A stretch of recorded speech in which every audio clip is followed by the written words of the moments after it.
वज़ीर आला पंजाब मरियम नवाज ने चीन की तर्ज पर लाहौर में फ़िज़ाई आलूदगी और गर्दो गबार से निजात का जदीद सिस्टम नस्ब करने का हुक्म दे दिया है। डॉन न्यूज़ के मुताबिक लाहौर में 1500 तामीराती मकामात पर पानी के छिड़काव का निज़ाम नस्ब करने का हुक्म दिया गया। ये मकामी तौर पर तैयार करदा टेक्नोलॉजी है जिस पर गुज़िश्ता 3 हफ्ते से तजुर्बात जारी थे। महकमा तहफ़्फ़ुज़ माहौलियात ने वाटर स्प्रिंकल सिस्टम के तजुर्बात की कामयाबी के बाद इसे अमली तौर पर नस्ब करने का फैसला किया है।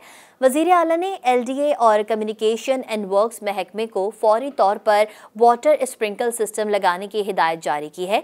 इस सिस्टम से पानी को फव्वारे के अंदाज में इस तरह चलाया जाता है जिससे तामीराती मकाम पर मिट्टी न उड़े और गर्दो गुबार पैदा ना हो। तामीराती मकामात को सब्ज कपड़े से ढांपना लाजमी होगा ताकि तामीराती काम के दौरान सीमेंट, मिट्टी और धूल न उड़े। इसी तरह 15 जनवरी तक क़ज़ाफ़ी स्टेडियम में भी वाटर स्प्रिंकल सिस्टम की तनसीब की हिदायत जारी की गई हैं।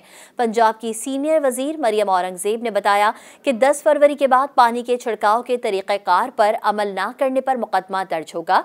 वाटर स्प्रिंकल्स और मिस्ट के इस तरीक़ेकार से स्मॉग के खात्मे के मिशन में मजीद तेज़ी और बेहतरी आएगी।